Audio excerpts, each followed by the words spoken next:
Hello students, welcome to V science classes. हमारा chapter चल रहा था principle of inheritance and variation. इसमें हमने लास्ट क्लास में कुछ कॉमन चीज़ें, कुछ स्टार्टिंग पॉइंट क्लियर किए थे।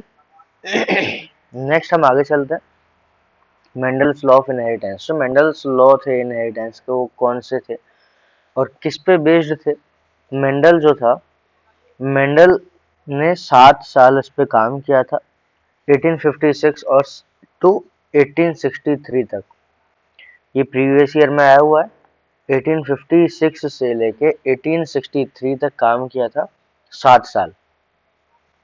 अब मेंडल की जो इन्वेस्टिगेशन थी, वो मेंडल की इन्वेस्टिगेशन इनहेरिटेंस के पैटर्न में, इनहेरिटेंस में पहली बार किसी ने स्टैटिक्स और मैथमेटिकल लॉजिक्स का यूज किया था बायोलॉजी के फील्ड में। तो जब बायोलॉजी के फील्ड में पहली बार मैथमेटिक्स और स्टैटिक्स का यूज किया था, तो जब ये रिसर्च की गई तो ज़्यादा इसको देखा नहीं गया, क्योंकि मैथमेटिक्स का यूज बायोलॉजी में पहले कोई समझ नहीं पाता था। इसलिए अब मेंडल ने कौन सा प्लांट सेलेक्ट किया था? मेंडल ने पी प्लांट सेलेक्ट किया था, गार्डन पी। अब गार्डन पी पाइजम सटाइवम उसने सेलेक्ट किया था, तो उसमें 7 कैरेक्टर का नाम लिया जाता है। सबसे पहले seed shape, seed colour, flower colour, pod shape, pod colour, flower position और लास्ट में स्टेम हाइट। ये कैरेक्टर्स थे। तो ये 7 कैरेक्टर्स लिए थे, जिसमें कि अगर सीड शेप की बात करें तो राउंड डोमिनेंट है, रिंकल्ड रेसेसिव ट्रेट है। वहीं पे सीड कलर येलो वाला सीड डोमिनेंट होगा, ग्रीन कलर रेसेसिव है। फ्लावर कलर में भी वॉयलेट डोमिनेंट है, वाइट रेसेसिव है। पोड शेप में फुल शेप जो होगी वो फुल फ्लैट जो पोड होगी, वो पोड शेप डोमिनेंट है। जबकि कॉन्स्ट्रिक्टेड वाली कुछ मटर ऐसी दिखती हैं, ऐसी कुछ इस टाइप की, तो वो कॉन्स्ट्रिक्टेड वाली मटर जो थी वो रेसेसिव है, और जो फुल वाली है वो डोमिनेंट है। इसी तरह से पोड कलर ग्रीन डोमिनेंट होगा, येलो रेसेसिव होगा। जबकि सीड में क्या था, येलो डोमिनेंट था, ग्रीन रेसेसिव था। फ्लावर पोजीशन में एक होती है एक्सियल और एक होती है टर्मिनल। टर्मिनल कौन सी होती है? जो एकदम टर्मिनल पे भी देखने को मिलेगा फ्लोर, वो फ्लावर पोजीशन टर्मिनल होगी। और साइड में, ये इधर अगर साइड में आ रहे हैं फ्लावर्स, तो वो एक्सियल होती है। तो एक्सियल जो है डोमिनेंट हुआ करती है, टर्मिनल रेसेसिव होती है। स्टेम हाइट में टॉल प्लांट था और ड्वार्फ प्लांट था। टॉल प्लांट में जो टॉल हाइट थी वो डोमिनेंट थी, और ड्वार्फ वाली रेसेसिव हुआ करती थी। ये हमने कैरेक्टर्स की बात की यहाँ पे। अब मेंडल का जो फ्रेमवर्क था वो किस पे बेस्ड था? गार्डन पी प्लांट पे चला था। ये सारे कैरेक्टर्स जो देखे थे गार्डन पी प्लांट में देखे थे। अपोजिट ट्रेड्स इसमें देखी गई थी, अपोजिट ही है आपस में ट्रेड, जैसे कि राउंड और रिंकल्ड सीड, येलो और ग्रीन सीड, वॉयलेट और वाइट फ्लावर, फुल पोड और कंस्ट्रक्टेड पोड, ग्रीन पोड और येलो पोड, फ्लावर पोजीशन में एक्सियल और टर्मिनल, और हाइट में टॉल और ड्वार्फ। दोनों एक दूसरे के जस्ट अपोजिट है, तो वहाँ पे अपोजिट ट्रेड्स ही लिए गए थे। और मेंडल के एक्सपेरिमेंट से जो जनरल बेसिक फ्रेमवर्क रूल होते हैं उनका पता चला था।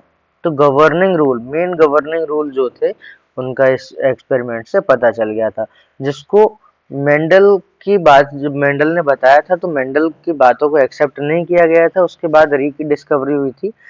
रीडिस्कवरी के बाद में साइंटिस्टों ने उनके जो एक्सपेरिमेंट थे उसको एक्सप्लेन किया था।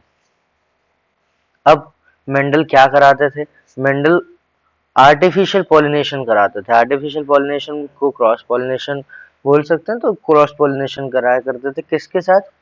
Experiment using the several true breeding plant, true breeding P lines. True breeding कौन से होते हैं? जैसे कि अगर टॉल प्लांट है तो कैपिटल टी वाला होगा, अगर ड्वार्फ प्लांट है तो वो स्मॉल टी वाला होगा।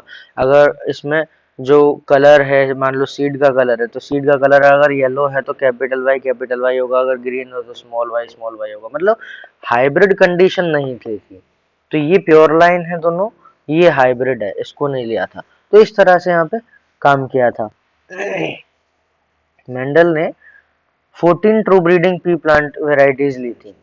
14 true breeding pea plant varieties ली थी as pair. which were similar except one character with contrasting trait। यहाँ पे कहा गया है कि मेंडल ने 14 true breeding pea plant varieties ली थी जिसमें कि सारे कलर करेक्टर सिमिलर थे एक को छोड़कर। कैसे?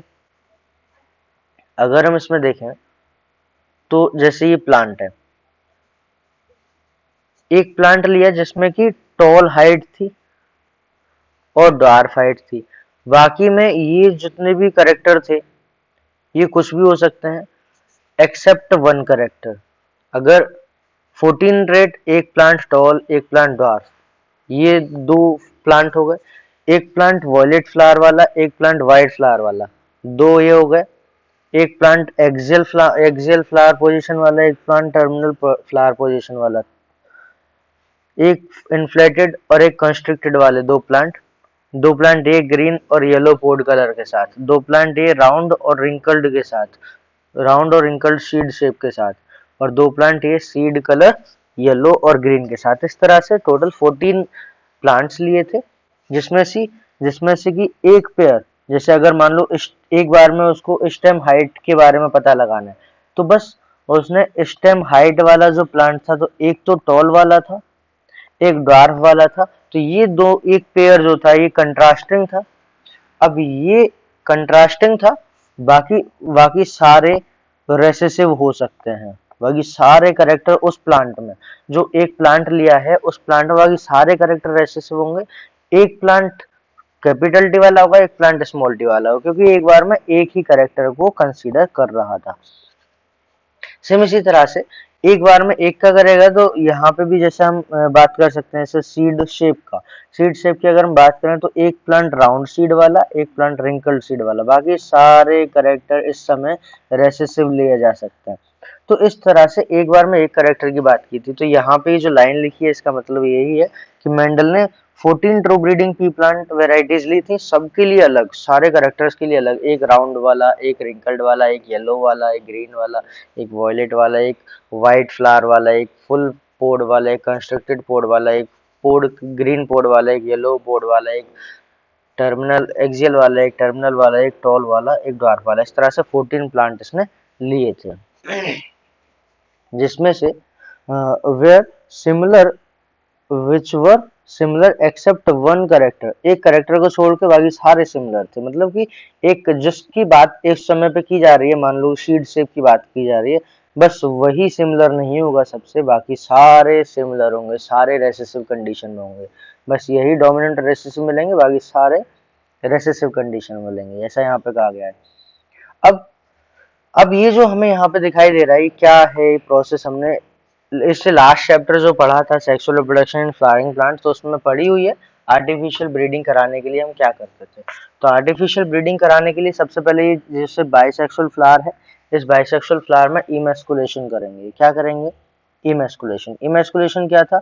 ये दिखाई दे रहा है इमेस्कुलेशन, रिमूवल ऑफ जो स्टेमन्स हैं इनको हटा देंगे, तो removal of stamens by the help of scissor और फोर्सेप। सीजर और फोर्सेप की मदद से ये जो स्टेमन्स हैं, जो मेल रिप्रोडक्टिव स्ट्रक्चर्स हैं, इसको हटा देंगे, जिससे कि जो ये गाइनोशियम है, ये गाइनोशियम फ्री रहे, फ्री फ्रॉम सेल्फ पॉलिनेशन से फ्री रहे। अब सबसे अगर इसके स्टेप्स की बात अगर हम करते हैं तो सबसे पहले हमने इमेस्कुलेशन किया था।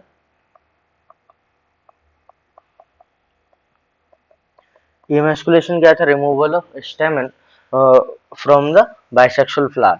अब स्टेमन को हटाना इमेस्कुलेशन होता है। तो उसके बाद हमने जो गाइनोशियम बचा था, ये इमेच्योरिटी पे हो रहा है, अभी गाइनोशियम की रिसेप्टिविटी नहीं आई है, तो जब रिसेप्टिविटी नहीं आई है उससे पहले ये सब कर दिया है। उसके बाद हमने इसकी बैगिंग की। बैगिंग करने के बाद जब इसकी रिसेप्टिविटी आ गई, रिसेप्टिविटी आने के बाद बैगिंग क्यों की थी? बैगिंग इसलिए की थी कि जिस समय पे ये इमेस्कुलेशन तो कर दिया, लेकिन हो सकता है साइड में एक और प्लांट था, उसके पोलन ग्रेन इसके पास आ जाए तो वो भी पॉलिनेशन कर सकते थे। तो इससे बचने के लिए हमने इसकी बैगिंग की थी। जब इसकी रिसेप्टिविटी आ जाएगी तो रिसेप्टिविटी आने के बाद हम क्या करेंगे इसमें कि बैगिंग को हटाएंगे थोड़ी देर के लिए और पॉलिनेशन करा देंगे। पॉलिनेशन कैसे? आर्टिफिशियल पॉलिनेशन, मतलब कि मान लो ये एक प्लांट था, इस प्लांट के एंथर को हम या फिर हम फ्लावर को लेके आएंगे और पॉलिनेशन के लिए स्टेमन के ऊपर इसको, स्टिग्मा के ऊपर इसको स्प्रेड कर देंगे जो पोलन ग्रेन्स है। तो स्टिग्मा के ऊपर स्प्रेड करने के बाद पॉलिनेशन हो जाएगा। पॉलिनेशन के बाद फिर से हम इसको रीबैगिंग कर देंगे। अब रीबैगिंग की जरूरत क्यों पड़ी? रीबैगिंग की जरूरत इसलिए पड़ी कि मान लो ये स्टिग्मा थी, ये स्टाइल और ये ओवरी। अब ये कंडीशन थी कि हमने जो जिससे पॉलिनेशन कराना था उसके पोलन ग्रेन यहाँ पे डाल दिए, लेकिन कोई अदर प्लांट के पोलन ग्रेन आए, सेम स्पीसीज के होंगे तो अदर प्लांट के आए तो वो भी आ गए, और जो हमने पोलन ग्रेन डाले उससे पहले जो अदर प्लांट्स आए थे, जो हमने पोलन ग्रेन डाले थे उससे पहले जो अदर प्लांट से आए थे, उसने फर्टिलाइजेशन के लिए पोलन ट्यूब बना ली और पोलन ट्यूब बना के वो उसने फर्टिलाइज कर दिया, तो गलत हो जाएगा। तो उससे भी हमें बचना था, इसलिए इसकी रीबैगिंग कर दी। और रीबैगिंग करने के बाद फिर क्या होगा? रीबैगिंग करने के बाद उसमें फर्टिलाइजेशन हो जाएगा। पॉलिनेशन हो गया, फर्टिलाइजेशन,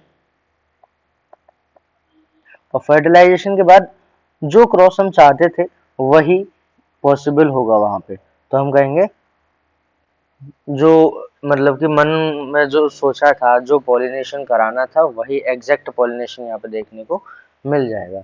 तो इस प्रोसेस का इसलिए यूज करते हैं। तो इसको हम यहाँ पे नाम भी देते हैं steps for making the cross pollination, cross in P plant. Plant में क्रॉस किस तरह से कराया जाता है, तो वो उसके स्टेप्स थे। स्टेप्स कौन कौन से? सबसे पहले इमैस्कुलेशन, फिर बैगिंग, फिर पॉलिनेशन, फिर रीबैगिंग एंड देन फर्टिलाइजेशन अपने आप हो जाएगा बाद में पोलन ट्यूब जर्मिनेट होने के बाद। वो भी हमने प्रोसेस पढ़ी थी। वो कौन सी प्रोसेस थी फर्टिलाइजेशन की? वो कहलाता था, और जिसको हम बोलते थे इमैस्कुलेशन के बाद जो की गई थी, जिसे उसमें पढ़ा था सेकंड चैप्टर में, आर्टिफिशियल ब्रीडिंग। तो यहाँ पे अब ये फेलिल क्या वर्ड है? फेलिल वर्ड जो है वो प्रोजनी के लिए कहा जाता है। फेलिल वर्ड प्रोजनी के लिए कहा जाता है। प्रोजनी मतलब ऑफ स्प्रिंग। तो ये F1 से रिप्रेजेंट करते हैं। तो अगर पेरेंट है, दूसरा पेरेंट है, दोनों का क्रॉस कराया गया, यहाँ पे ऑफ स्प्रिंग आई, प्रोजनी बोलेंगे। और प्रोजनी जो है इसको हम F1 जनरेशन मतलब कि फेलिल फेलिल 1 जनरेशन बोल सकते हैं। तो इस तरह से यहाँ पे फेलिल का मतलब जनरेशन से है, यानी पहली हाइब्रिड कंडीशन को फेलिल बोला। अब इसको 1/2, 1/4, 3/4, अब ये किस तरह से लिखा है इसको हम आगे समझते हैं क्या क्या चीजें हैं। अब ये जैसे यहाँ पे क्रॉस कराया गया है, जीन हम जानते हैं क्या? जीन क्या था? जिसको पहले फैक्टर कहा जाता था, मेंडल फैक्टर कहते थे जीन को। तो जीन क्या था? Segment of DNA which have some information is called gene. तो हम कह सकते हैं जैसे ये डीएनए है, ये डीएनए है, और यहाँ से यहाँ तक कोई सेगमेंट है डीएनए का जिसके पास इंफॉर्मेशन है, तो ये क्या कहलाएगा? ये जीन कहलाएगा। तो इस तरह से जीन हुआ करता था। अब जीन के दो एलील्स बताए थे, पहले स्टार्टिंग में हमने पढ़े थे। Alternate form of gene is called allele, क्योंकि दो पेयर होते हैं। मान लो ये पहले नंबर का क्रोमोसोम है, ये पहले नंबर का क्रोमोसोम है, यहाँ पे ये जीन है, यहाँ पे ये जीन है। जब गैमीट बनेंगे या तो ये जाएगा या तो ये जाएगा, दोनों एक साथ नहीं जाएंगे। इसलिए ये क्या था? Alternate form of gene is called allele. तो एलील हमने पढ़ा हुआ था। अब यहाँ पे ये हाइट के लिए कैपिटल टी, टॉलनेस के लिए है स्मॉल टी, ड्वार्फनेस के लिए हम जानते हैं, हमने पहले पढ़ा हुआ है। होमोजाइगस क्या था? जिसमें कि दोनों सेम होते हैं। ये capital T small T homozygous हो गया। अगर हेट्रोजाइगस होता तो कैपिटल टी स्मॉल टी आ जाता, ये हेट्रोजाइगस हो गया। अब ये वाला हेट्रोजाइगस है, ये सब होमोजाइगस है। अब इसमें जीनोटाइप क्या था? ये जेनेटिक मेकअप जो दिख रहा है, capital small small capital small, ये सब जो दिख रहा है ये सब जीनोटाइप है। अब इसकी वजह से जो करेक्टर आएगा वो फिनोटाइप है। जैसे कैपिटल टी टॉल बनाएगा, लेकिन कैपिटल टी स्मॉल टी भी टॉल बनाएगा। तो इन दोनों का फिनोटाइप सेम है, लेकिन डिफरेंट क्या है? जीनोटाइप। तो यहाँ पे हम लिख सकते हैं जैसे कैपिटल टी है, ये भी टॉल बना रहा है, कैपिटल टी स्मॉल टी है, ये भी टॉल बना रहा है। यहाँ पे हुआ क्या? इन दोनों के जीनोटाइप तो डिफरेंट है लेकिन फिनोटाइप दोनों के सेम है। तो फिनोटाइप क्या होता है? फिजिकल अपीयरेंस जो वहां पे दिखाई दे रहा है। ओके,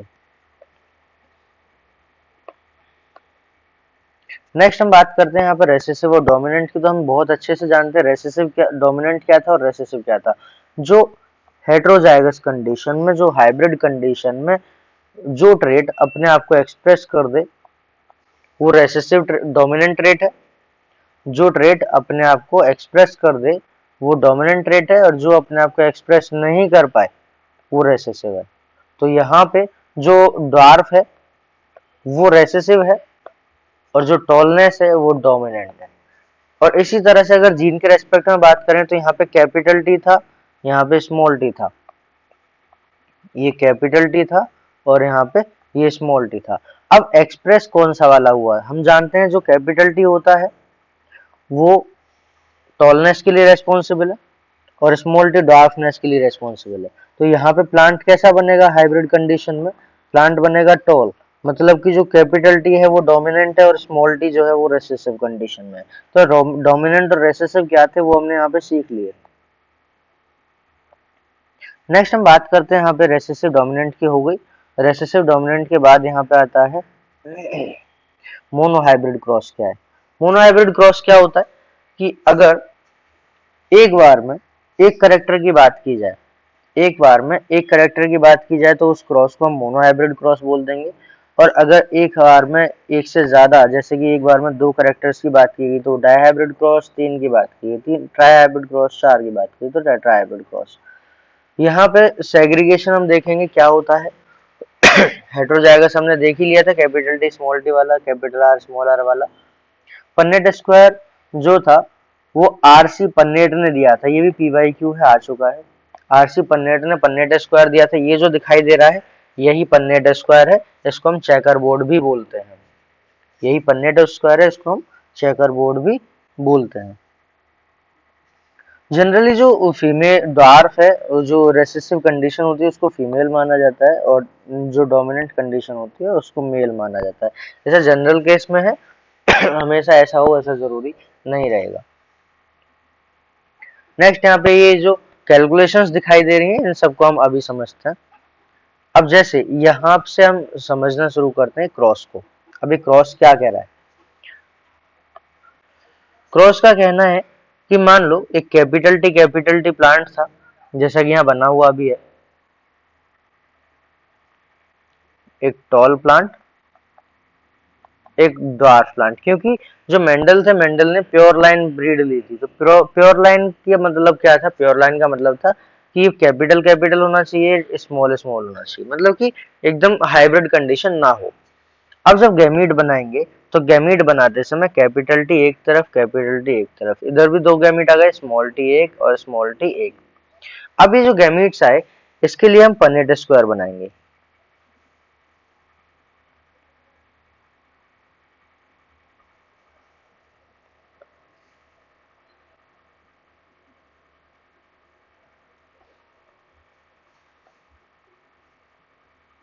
स्ट्रेट पन्नेट स्क्वायर बना लिया। अब ये पन्नेट स्क्वायर बना, पन्नेट स्क्वायर बनाने के बाद इसको सेपरेट कर देते हैं। जैसे मान लो पहले ये जो बॉक्स है इसका जो एरिया था 1 मीटर स्क्वायर था एग्जाम्पल के लिए, तो अब जो इसका एरिया हो गया 1/2, दो का एरिया। और अगर अब एक एक बॉक्स का देखें तो 1/4 हो गया। तो हम सिंपल सा अगर समझें तो ये 1/4 हो गया। इसी कॉपी कर लेते हैं। अभी कॉपी क्यों की? ये 1/4 और 1/2 समझने के लिए। जैसे ये कंप्लीट का एरिया 1 मीटर स्क्वायर था एग्जाम्पल में, तो इसका मैं लिखूंगा 1/4, 1/4, 1/4, 1/4। अगर मैं इसको परसेंटेज वाइज लिखना चाहूँ तो 25%, 25%, 25% और 25%। अब इसी तरह से अब इसमें हम गैमीट्स को रिप्रेजेंट करते हैं। जब गैमीट्स को रिप्रेजेंट करेंगे तो एक तरफ हम इसको मैंने मेल माना, इसको मैंने फीमेल माना। एक तरफ हम क्या करेंगे? मेल गैमीट रिप्रेजेंट कर देते हैं, इसको ऐसे समझने के लिए ऐसे क्रॉस करा देते हैं, इधर मेल गैमीट रिप्रेजेंट कर देते हैं और इधर फीमेल गैमीट। मेल गैमीट तो कैपिटल टी थे, फीमेल गैमीट स्मॉल टी थे। अब दोनों तरफ से देखें तो इधर से कैपिटल टी स्मॉल टी, तो यहाँ पे आया कैपिटल टी स्मॉल टी, इधर से कैपिटल टी के साथ स्मॉल टी, तो फिर से आ जाएगा capital T small T. Same इस तरह से इधर से कैपिटल टी के साथ स्मॉल टी, तो फिर से कैपिटल टी के साथ स्मॉल टी, और यहाँ से फिर हम देख पा रहे हैं कैपिटल टी के साथ स्मॉल टी, तो यहाँ पे भी क्या आ जाएगा, मतलब इधर से कैपिटल टी इधर से स्मॉल टी, तो कैपिटल टी स्मॉल टी। अगर यहाँ पे कंप्लीट हम बात करें तो यहाँ पे हुआ क्या, यहाँ पे जो कैपिटल टी स्मॉल टी था सभी में कैपिटल टी स्मॉल टी आया, तो ये ऑल ओवर क्या आया, capital T small T. Capital T small T कैसा बनेगा, टॉल प्लांट बनेगा। अब इस कंडीशन में जो हाइब्रिड कंडीशन बनी है, जो कंडीशन ये है हमारी हाइब्रिड कंडीशन, हाइब्रिड कंडीशन, इस हाइब्रिड कंडीशन में जो एलील अपने आप को एक्सप्रेस कर पाया वो डोमिनेटिंग एलील है, जो एलील अपने आप को एक्सप्रेस कर पा रहा है वो डोमिनेटिंग एलील है। जैसे कि कैपिटल टी ने इसमें अपने आप को एक्सप्रेस किया है, तो ये डोमिनेटिंग एलील है, ये डोमिनेटिंग हो गया, और ये जिसने अपने आप को एक्सप्रेस नहीं किया ये रेसेसिव एलील हो गया। अब ये एक कंडीशन हाइब्रिड दिखाई दे रही है, इस हाइब्रिड कंडीशन में जो ट्रेट अपने आप को एक्सप्रेस कर दे, इस हाइब्रिड कंडीशन में जो ट्रेट अपने आप को एक्सप्रेस कर दे वही डोमिनेटिंग ट्रेट होगी। तो हम कह सकते हैं डोमिनेटिंग ट्रेट अपने आप को F1 जनरेशन की हाइब्रिड कंडीशन में एक्सप्रेस करती है, उसको हम बोलते हैं लॉ ऑफ डोमिनेंस। क्या बोलेंगे, लॉ ऑफ डोमिनेंस। तो यहाँ पे हमने लॉ ऑफ डोमिनेंस भी समझ लिया। लॉ ऑफ डोमिनेंस क्या था, ये जो जनरेशन आई है ये F1 जनरेशन है, फेलिल 1 जनरेशन, तो ये फेलिल 1 F1 जनरेशन है। अब यहाँ से जो ट्रेट डोमिनेटिंग ट्रेट है वो हाइब्रिड कंडीशन में जो ट्रेट, जैसे ये ट्रेट डोमिनेटिंग ट्रेट थी, यहाँ पे टॉल था, तो जो ट्रेट डोमिनेटिंग ट्रेट है वो हाइब्रिड कंडीशन में अपने आप को एक्सप्रेस करेगी, यही लॉ ऑफ डोमिनेंस होता है। तो यहाँ पे हमने लॉ ऑफ डोमिनेंस सीखा। तो यहाँ पे हम देख पा रहे हैं कि टॉल प्लांट था, ड्वार्फ प्लांट था, दोनों की सेल्फिंग कराई, सेल्फिंग कराने के बाद जो F1 जनरेशन आई, capital T small T I. अब कैपिटल टी स्मॉल टी आने के बाद कैपिटल टी स्मॉल टी में क्या होगा, प्लांट कैसे बनेंगे, टॉल, तो सारे ही कैपिटल टी स्मॉल टी थे क्या, इसलिए सारे प्लांट यहाँ पे हमें टॉल दिखाई दे रहे हैं। अब क्या करेंगे, अब इसकी सेल्फिंग कराएंगे। सेल्फिंग कैसे कराते हैं, कि जो हमारा कैपिटल टी स्मॉल टी आया है, क्योंकि बाइसेक्सुअल फ्लावर था, तो हम इसी को एज मेल और इसी को एज फीमेल पेरेंट की तरह यूज करेंगे। ये इसकी सेल्फिंग होती है कि इसी को एज मेल और इसी को एज फीमेल की तरह इसको हम ट्रीट करेंगे। क्रॉस कराने के बाद क्या होगा, इसके गैमीट बनाओ, तो गैमीट कैपिटल टी एक तरफ, स्मॉल टी एक तरफ, इसके दो हाइब्रिड था तो इसके भी गैमीट कैपिटल टी एक तरफ और स्मॉल टी एक तरफ। यहाँ पे हमने क्या देखा कि ये जो कंडीशन थी इसमें प्लांट टॉल है, ये कंडीशन थी इसमें भी प्लांट टॉल है, लेकिन जो ये हाइब्रिड कंडीशन है इसमें जहां भी कैपिटल टी जाएगा वो टॉलनेस के लिए रेस्पॉन्सिबल, जहां भी ये जाएगा वो डार्कनेस के लिए रेस्पॉन्सिबल। ऐसे ही ये जहां भी जाएगा ये टॉलनेस के लिए रेस्पॉन्सिबल, ये जहां भी जाएगा ये डार्कनेस के लिए रेस्पॉन्सिबल। तो अब इससे क्या पता चला, इससे कंफर्म हुआ कि जो हाइब्रिड कंडीशन है, जो हाइब्रिड कंडीशन है वो गैमीट बनाते समय सेग्रीगेट हो जाती है। जो हाइब्रिड कंडीशन है वो गैमीट बनाते समय सेग्रीगेट हो जाती है, और हम कह सकते हैं कि प्योर हो जाती है। तो ये प्योर हो गई, या फिर हम कहें कंडीशन सेग्रीगेट हो गई, इसी को हम बोलते हैं law of segregation, law of segregation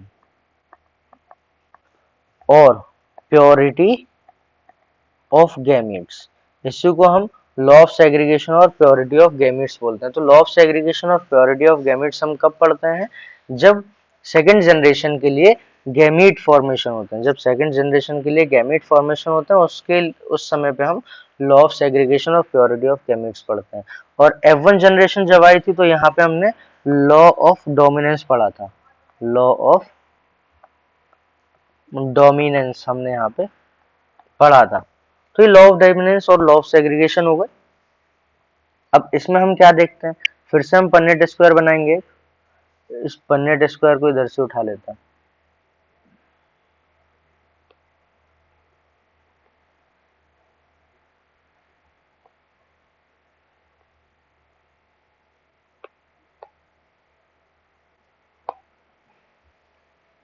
जैसे पन्नेट स्क्वायर आ गया।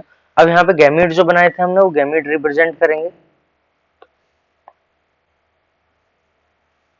गैमीट्स रिप्रेजेंट करने के लिए मान लो हमने कैपिटल टी एक गैमीट बना था, स्मॉल टी एक गैमीट बना था। इसी तरह से यहाँ कैपिटल टी एक गैमीट बना, स्मॉल टी एक गैमीट बना।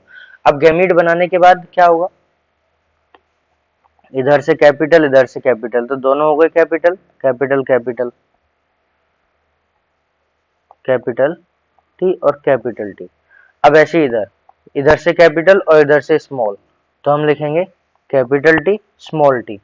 अब फिर से इधर से कैपिटल कैपिटल पहले लिखना है, स्मॉल बाद में लिखना है, तो कैपिटल स्मॉल होगा, तो कैपिटल और स्मॉल। फिर से इधर से स्मॉल और इधर से स्मॉल, तो यहाँ पे स्मॉल स्मॉल। ध्यान रखना है कि जब हाइब्रिड कंडीशन दिखे तो उसमें डोमिनेटिंग वाला पहले लिखा जाता है, रेसेसिव वाला बाद में लिखते हैं। मतलब कैपिटल टी अगर होगा तो पहले लिखेंगे और उसके बाद हम स्मॉल टी लिखा करते हैं। अब इस बॉक्स का मैंने एरिया जो बोला था अभी, मान लो 1 मीटर स्क्वायर बोला था, तो पहले तो ये बनेंगे कैसे, ये टॉल होगा, ये भी टॉल होगा, ये भी टॉल होगा, लेकिन ये ड्वार्फ होगा। तो इस तरह से यहाँ पे हमें 3 प्लांट टॉल और 1 प्लांट ड्वार्फ इसमें दिखाई देना चाहिए। तो यहाँ पे जैसा कि हम देख पा रहे हैं, ये टॉल है, ये टॉल है, ये टॉल है और ये ड्वार्फ है। तो 3 प्लांट इसमें टॉल हो गए और 1 प्लांट ड्वार्फ हो गया। अब इसका यूज कैसे करेंगे, यहीं पे हम जीनोटाइप और फिनोटाइप भी सीखते हैं बनाना। कैसे,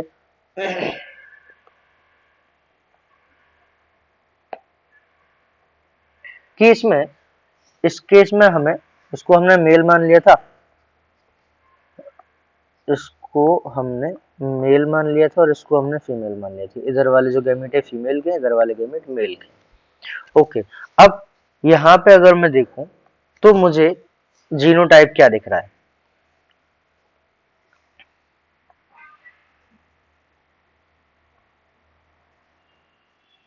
पहले मैं इधर जीनोटाइप पढ़ता हूँ। जीनोटाइप, जीनोटाइप किस किस तरह का है, तो कैपिटल टी जीनोटाइप हो सकता है, कैपिटल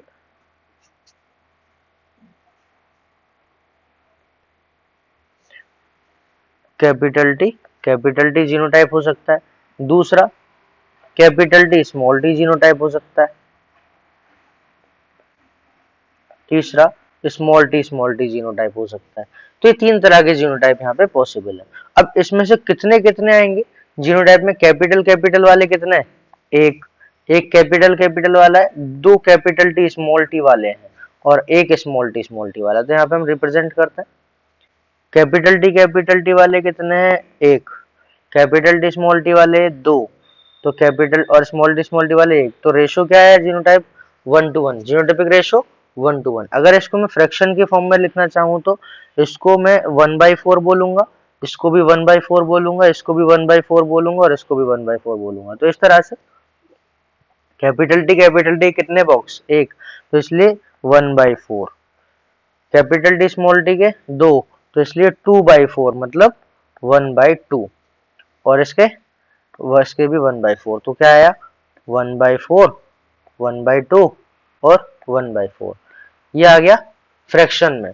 अगर इसको परसेंट वाइज मुझे लिखना हो तो परसेंट वाइज लिखने के लिए अगर टोटल 100% था तो ये बॉक्स छोटा बॉक्स 25%, ये बॉक्स भी 25%, ये बॉक्स भी 25% और ये बॉक्स भी 25%। तो इस तरह से हमने परसेंट में अगर लिखना चाहें तो 25% ये 2 में था तो इसलिए 50%, और ये एक में था तो ये भी 25%। तो इस तरह से जीनोटाइप हमने 3 तरह से लिखना सीख लिया। तो कौन कौन से 3 टाइप थे कि 1:1, दूसरा था 1/4, 1/2, 1/4, तीसरा था 25, 50 और 25%, ये जीनोटाइप हो गया। अगर हम फिनोटाइप की बात करें तो फिनोटाइप कैसा होगा, इधर हम इसमें फिनोटाइप लिखते हैं फिनोटाइप।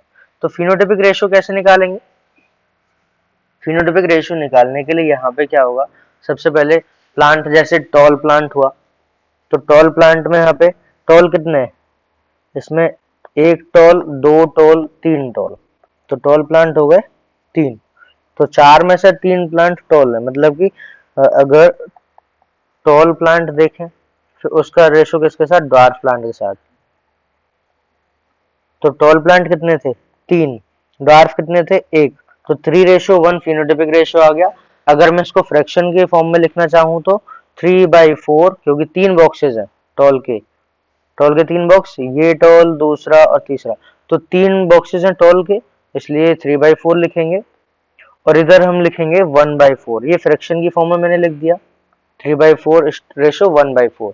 अगर मैं परसेंट वाइज देखूं तो 25% तो 25,000 से 25,000 से 25,000, तो 75% टॉल हो जाता है, 75% टॉल हो गए, जबकि 25% ड्वार्फ हो गए। तो यहाँ पे हम जीनोटाइपिक रेशो और फिनोटाइपिक रेशो किस तरह से आ रहा है वो हम देख सकते हैं। जीनोटाइप निकालना, फिनोटाइप निकालना, गैमीट बनाना, जीनोटाइपिक रेशो, फिनोटाइपिक रेशो, ये सब हमने यहाँ पे सीख लिया। अब नेक्स्ट हम आगे चलते हैं, होमोजाइगस हेटेरोजाइगस ये सब हमने देख ही लिया था। मोनोहाइब्रिड पता ही चल गया कि अगर एक बार में एक कैरेक्टर की बात चल रही तो मोनोहाइब्रिड क्रॉस हो जाएगा, जैसा कि यहाँ पे हमने देखा 3:1 फिनोटाइपिक रेशो और 1:1 जीनोटाइपिक रेशो यहाँ पे आ जाता है। अब ये क्या था, ये सब, ये जो इक्वेशन है इसको ओपन कर दिया गया था, ये कुछ नहीं, ये a प्लस बी का होल स्क्वायर वाली इक्वेशन है, A square plus B square plus 2ab करके इसको कर सकते हैं।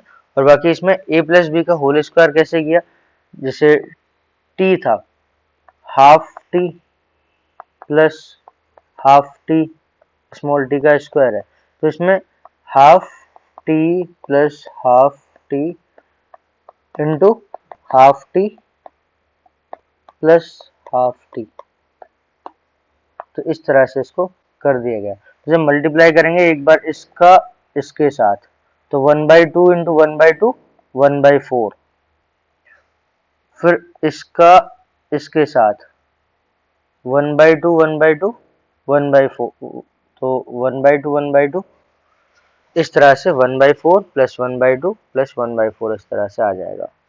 अब यहाँ पे टेस्ट क्रॉस क्या होता है उसको हम देखते हैं। लॉ ऑफ डोमिनेंस हमने सीख लिया, लॉ ऑफ सेग्रीगेशन सीख लिया, लॉ ऑफ, एक और रह गया है जिसको हम बोलते हैं law of independent assortment. Test cross क्या होता है, यहाँ पे टेस्ट क्रॉस ये दिया है। टेस्ट क्रॉस एक्चुअल में होता क्या है कि अगर कोई प्लांट है, एग्जाम्पल में कोई टॉल प्लांट है, अगर जनरल लैंग्वेज में अगर बोले तो जो F1 जनरेशन है, F1 जनरेशन का हाइब्रिड हाइब्रिड F1 जनरेशन का रेसेसिव पेरेंट के साथ क्रॉस, F1 हाइब्रिड जनरेशन का रेसेसिव पेरेंट के साथ क्रॉस जो होता है उसी को टेस्ट क्रॉस बोलते हैं। तो cross between hybrid condition of F1 generation with the recessive parent is called test cross. अब एक्चुअल में टेस्ट क्रॉस क्या है वो हम यहाँ समझते हैं। टेस्ट क्रॉस है क्या, टेस्ट क्रॉस का क्या यूज है, क्या बेनिफिट है टेस्ट क्रॉस का, तो वो हम यहाँ देखते हैं। पहले तो टेस्ट क्रॉस बैक क्रॉस होता क्या है वो भी देख लेते हैं एक बार, कि यहाँ पे डोमिनेटिंग पेरेंट है, dominant parent,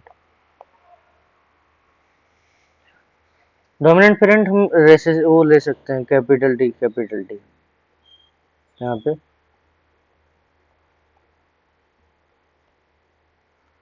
dominating parent capital T, यहाँ पे रेसेसिव पेरेंट स्मॉल टी। अब जो F1 जनरेशन आई कैपिटल टी स्मॉल टी, इसका cross small T recessive parent के साथ है, तो ये कहलाएगा टेस्ट क्रॉस। और इसका क्रॉस अगर डोमिनेंट पेरेंट के साथ है तो ये कहलाएगा आउट क्रॉस। आउट क्रॉस को जनरली बैक क्रॉस ही बोल देते हैं। आउट क्रॉस को जनरली बैक क्रॉस भी बोल देते हैं, लेकिन बैक क्रॉस एक्चुअल में क्या होता है, test cross plus out cross दोनों को मिला के बैक क्रॉस बोला जाता है। टेस्ट क्रॉस और आउट क्रॉस दोनों को बैक क्रॉस मानते हैं। मतलब हम कह सकते हैं all test cross are back cross, all test cross are back cross, but all back cross are not test cross. मतलब सभी टेस्ट क्रॉस बैक क्रॉस होते हैं, लेकिन सभी बैक क्रॉस टेस्ट क्रॉस नहीं हो सकते। तो यहाँ पे हमने बैक क्रॉस और टेस्ट क्रॉस क्या था वो समझा। अब इसका यूज देखते हैं। जैसे कोई प्लांट था, वो टॉल प्लांट है। अब वो जो टॉल प्लांट है वो हो सकता है, जो टॉल प्लांट है वो हो सकता है कैपिटल टी वाला रहा हो, और ये भी पॉसिबल है कि वो कैपिटल टी स्मॉल टी वाला भी रहा हो। तो इसको पता लगाने के लिए हम यहाँ पे पढ़ेंगे टेस्ट क्रॉस। अब टेस्ट क्रॉस को किस तरह से हम यूज करेंगे तो वो आगे देखते हैं। जैसे मान लेते हैं कि कोई टॉल प्लांट था, वो हमें नहीं पता कि वो कौन सा था, वो टॉल प्लांट था, बस हमें इतना पता है वो ये भी हो सकता है और वो ये भी हो सकता है। अब ये टॉल प्लांट को हमें पता लगाना है कि कौन सा वाला है, कैपिटल वाला है या कैपिटल स्मॉल वाला है। तो इसको पता लगाने के लिए जो क्रॉस किया जाएगा उसी को हम टेस्ट क्रॉस बोल देते हैं। अब इसको पता लगाने के लिए क्या क्रॉस करते हैं कि टॉल प्लांट का क्रॉस हम किसके साथ करा देंगे, रेसेसिव पेरेंट के साथ, मतलब स्मॉल स्मॉल के साथ। टॉल प्लांट का क्रॉस हम स्मॉल स्मॉल के साथ करा देते हैं। यहाँ पे हमारे पास दो संभावना है, नहीं दो प्रोबेबिलिटी आने की संभावना है। क्या क्या है प्रोबेबिलिटी, क्या क्या संभावना हो सकती है। तो पहली संभावना क्या हो सकती है कि किसी ने कहा कि जो F2 जनरेशन आएगी, मतलब कि जो अब जनरेशन आएगी उस जनरेशन में 100% टॉल है।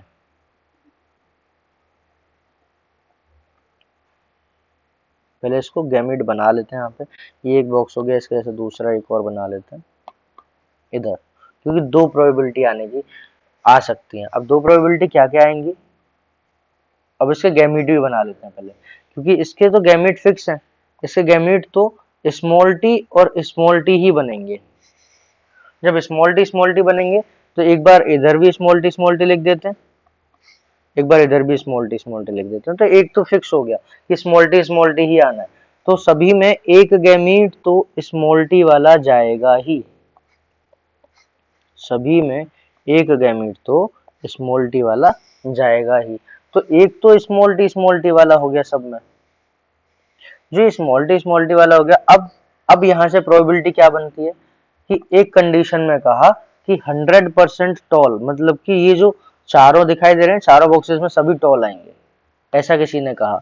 तो अगर 100% टॉल प्लांट है तो टॉल प्लांट लाने के लिए हमें यहाँ पे कैपिटल टी रखना पड़ेगा, तभी तो कैपिटल टी स्मॉल टी होगा तब तो टॉल आएगा। यहाँ भी कैपिटल टी स्मॉल टी, यहाँ भी कैपिटल टी स्मॉल टी। तो हमें चारों तरफ यहाँ पे, मतलब चारों बॉक्सेस में कैपिटल टी दूसरा वाला गैमेट रखना पड़ेगा, तभी प्रैक्टिकली पॉसिबल है कि यहाँ पे सभी टॉल आएंगे। तो और ये कंडीशन कब आ सकती है कि सभी बॉक्सेस में कैपिटल टी आ जाए, मतलब कि यहाँ पे भी दोनों साइड में हमें कैपिटल टी रखना पड़ेगा। तो अगर अगर सभी प्रोजनी टॉल आ रही है, इसका मतलब ये जो टॉल प्लांट था ये कैपिटल टी वाला रहा होगा। तो यहाँ से हमें क्या पता चला कि ये जो रेसेसिव पेरेंट है, इस टॉल का क्रॉस रेसेसिव पेरेंट के साथ कराने पे अगर सभी प्रोजनी टॉल आ रही है तो ये जो टॉल है ये कैपिटल टी वाला रहा होगा। इससे ये प्रूफ हो गया। दूसरी कंडीशन, दूसरी क्या प्रोबेबिलिटी है कि 50% तो टॉल आएंगे और 50% यहाँ पे ड्वार्फ आएंगे। 50% टॉल है और 50% ड्वार्फ है, तो ये कैसे हो सकता है। तो ड्वार्फ बना देते हैं पहले, तो 50% में ड्वार्फ बना देते हैं। तो मान लो इन दोनों को मैं ड्वार्फ बना देता हूँ, तो ड्वार्फ कैसे बनेंगे, दोनों स्मॉल होने चाहिए यहाँ पे। दोनों यहाँ पे स्मॉल टी होना चाहिए तभी ड्वार्फ बनेंगे। तो ये भी ड्वार्फ बन गया और ये भी ड्वार्फ बन गया। अगर इन दोनों को हम देखें तो अब इधर ड्वार्फ लाने के लिए मुझे इधर स्मॉल लिखना पड़ेगा, तो कुछ आगे हम पता लगा पाए। अब क्या होगा, अब इसने कहा 50% टॉल भी थे, मतलब कि इसको टॉल भी बनाना है, तो यहाँ पे टॉल रखेंगे, टॉल के लिए कैपिटल टी रखना पड़ेगा। तो इससे मुझे पता चला कि अगर 50% टॉल और 50% ड्वार्फ है तो ये कैपिटल टी स्मॉल टी वाला हाइब्रिड रहा होगा। तो अब अगर 100% टॉल है तो ये कैपिटल टी वाला, और अगर यहाँ पे 50% टॉल और 50% ड्वार्फ तो ये कैपिटल टी स्मॉल टी वाला रहा होगा। तो ये इसका टेस्ट क्रॉस का यूज हुआ करता है, तो हमने यहाँ पे टेस्ट क्रॉस का यूज समझ लिया। अब हम आगे बढ़ते हैं। लॉ ऑफ डोमिनेंस हमने पढ़ा अभी, लॉ ऑफ सेग्रीगेशन हमने पढ़ लिया था। एक बार इसमें देख लेते हैं क्या क्या लिखा हुआ है। तो characters are controlled by discrete unit called factor, और फैक्टर कौन थे, फैक्टर जीन थे। तो फैक्टर कौन कहता था जीन को, तो ये मेंडल फैक्टर जीन को ही कहता था। जो मेंडल था वो फैक्टर नाम दिया जीन, क्योंकि जीन के बारे में उस समय कुछ पता नहीं था। फैक्टर्स अकर्स इन पेयर, हम जानते हैं जीन जो होते हैं वो पेयर में होते हैं और दोनों को आपस में हम एलील्स बोलते थे। तो कैपिटल टी एक जीन हो गया, स्मॉल टी एक जीन हो गया, ये दोनों आपस में कैसे हैं, एलील्स हैं। अब आगे हम बात करते हैं इन dissimilar pair of factor, one member of the dominating and other is recessive. Dissimilar की बात कर रहा है, डिसिमिलर में ऐसा कह रहा है कि एक तो कैपिटल टी है, मान लो डिसिमिलर में ऐसा कह रहा है एक तो कैपिटल टी है और एक स्मॉल टी है, इनमें से एक मेंबर तो डोमिनेटिंग होगा जैसा कि कैपिटल टी था, और एक मेंबर इसमें से स्मॉल टी होगा जो कि रेसेसिव था। तो ये कैपिटल स्मॉल जो है डोमिनेंट और रेसेसिव है, तो यही लॉ ऑफ डोमिनेंस कहता है। तो लॉ ऑफ डोमिनेंस क्या कहता है, law of dominance is used to explain the expression of only one of the parental character. जो पेरेंटल कैरेक्टर थे टॉलनेस और ड्वार्फनेस, तो इनमें से सिर्फ एक ही कैरेक्टर एक्सप्रेस हो पाएगा मोनोहाइब्रिड कंडीशन में F1 जनरेशन में। तो ये क्या था, यही लॉ ऑफ डोमिनेंस कहलाता है। लॉ ऑफ सेग्रीगेशन क्या था, इसको प्योरिटी ऑफ गैमीट्स भी बोला जाता है। लॉ ऑफ सेग्रीगेशन को प्योरिटी ऑफ गैमीट्स भी बोलते हैं। प्योरिटी ऑफ गैमीट्स क्यों बोलते हैं, क्योंकि इसमें गैमीट्स प्योर हो जाते हैं। गैमीट्स यहाँ पे हमने देखे थे, गैमीट्स प्योर हो गए थे इसमें। तो इस तरह से हमने लॉ ऑफ डोमिनेंस समझा। अब लॉ ऑफ सेग्रीगेशन को एक बार देख लेते हैं कि this law based on the fact that alleles do not show the any blending. Blending alleles में नहीं होती, मतलब कैपिटल टी स्मॉल टी जो था ये टॉल था, तो कोई ये समझ सकता है कि कैपिटल टी स्मॉल टी के साथ मिक्स हो गया, ब्लेंड हो गया, ये तो जो एलील थे कैपिटल टी स्मॉल टी ये दोनों मिक्स हो गए, ऐसा बिल्कुल भी नहीं है। होता क्या है कि ये दोनों एलील जो है ये ब्लेंड नहीं होते, एक्चुअल में करेक्टर ब्लेंड होता है, and that both character are recovered. Character blend होते हैं और बाद में करेक्टर्स रिकवर हो जाता है, मतलब कि अभी टॉल है लेकिन जब ये कैपिटल टी कहीं जाएगा तो ये टॉलनेस को प्रमोट करेगा, स्मॉल टी कहीं जाएगा तो ये ड्वार्फनेस को प्रमोट करेगा। तो इस तरह से हमें पता चला कि ये बाद में रिकवर हो जाते हैं F2 जनरेशन में, अगर F1 जनरेशन में शो नहीं हुए तो। जैसा कि हमने पढ़ा था कि F1 जनरेशन में जब आई थी पहली जनरेशन तो उसमें कोई भी ड्वार्फ प्लांट नहीं था, लेकिन नेक्स्ट जनरेशन में एक ड्वार्फ प्लांट आ गया था।